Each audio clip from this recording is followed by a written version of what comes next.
The weather's been extremely hot for weeks on end now, and that causes problems, especially for people that are doing container gardening, because your containers are going to dry out very quickly. And the problem with that is, if they're not consistently watered, it can stress that plant out and it will start to drop flowers and fruit. So what you need to do is stand your pots in trays with a couple of inches of water in, if you can do that. At least that way they can take water from the bottom straight to that root system and they'll be fine. Or you can do what I've done this morning. Early morning, went round and watered everything, and then they'll be alright for quite a few hours. And then what I'll do is I'll water them again early evening, and doing it that way there shouldn't be any problems at all.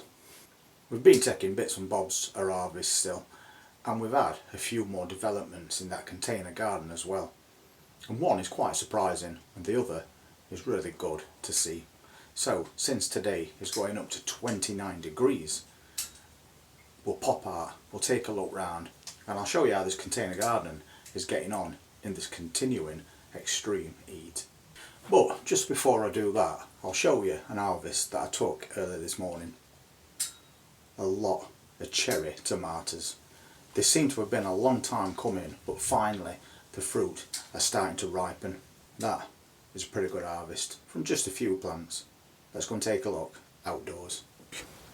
Just behind me is that mini Petita cucumber plant, and we've already took 2 more off that, and that wasn't too long ago, but I'm pretty sure you can see behind me it's ready to go again. So another 2 very good size cucumbers. They have got a few marks on them, but that might be due to this heat, but it's still perfectly usable. Let's move on. Just behind me is the potato plants that we've got going. We've got 3 pots of them, and you can see that the leaves and that's starting to drop a little bit, and that's not because they haven't been watered. I think they might be starting to die back a bit, so at least we're going to be able to harvest some potatoes very soon. And just down there is the Racer pumpkin plant. It's not been doing very good, and I think I know why. This ground is very hard, so I think it's having trouble putting down roots. But we have got another pumpkin that's doing really well. We'll get to that very shortly. No matter how many tomatoes I've picked today, I still keep finding more. Happy days. And that's the progress on the pepper plants. We've got quite a lot of peppers on there, as you can see. I think I'm going to start removing this bottom foliage. We don't really need that, and then the plant can put more energy into growing this fruit. And the same with this one, lots and lots of fruit. As you've just seen, we're still getting some good harvests from that cucumber plant, plus all those cherry tomatoes. We have took some things out and got rid of them because they passed the best, and there's another thing that I'm going to show you that seems to be doing really well, and another thing that I didn't expect this late in the year from very young plants.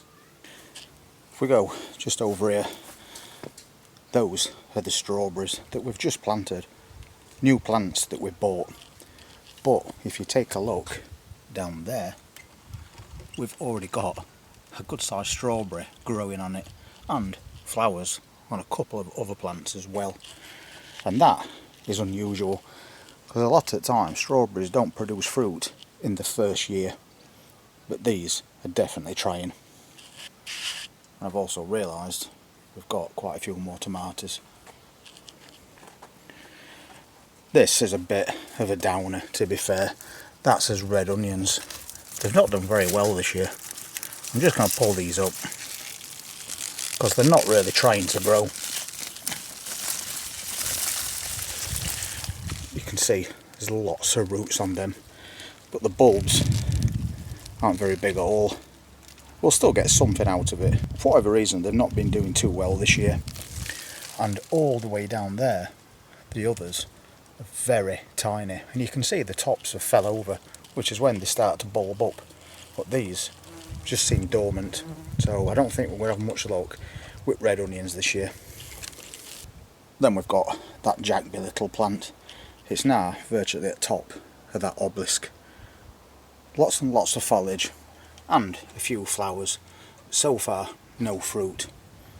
We'll see how that goes over the next couple of months. As you can see, those flower baskets are doing really well. They've completely filled out now. And that's a mix of petunias and marigolds. Again, another great example. And that's another one we've done. We've also got these hanging ones as well. And this one looks especially good. Lots and lots of marigolds in that one. We repotted that lavender as well, and that's doing really well. And we've also repotted these cordylines. We want to try and get them a bit bigger. They've done well this year, to be fair, but I thought a deeper pot will help them get a lot bigger, a lot quicker. And we've done 2 of those. But what I wanted to show you is down here. That is an Atlantic giant pumpkin plant. And if you take a look down there, we've got a pumpkin growing. Well, I want to grow this pumpkin as big as possible.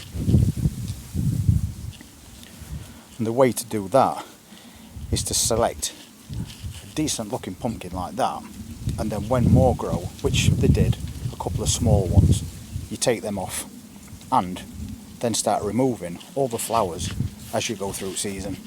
And that's how you get a very big pumpkin. We'll see how that does as well over the next couple of months. We've also set ourselves up a nice little seating area just there with a very big umbrella above us. That will keep us comfortable where we want to sit out later in the day and stop us from burning. That's 2 containers I decided to empty. We harvested all those petit pois and there wasn't much or anything else happening, so I've took them all out. And what I'm going to do is refill these with fresh compost, and I'm going to start off some more spinach and more salad. I'm determined to get some spinach this year. And I've just spotted down here a couple more tomatoes.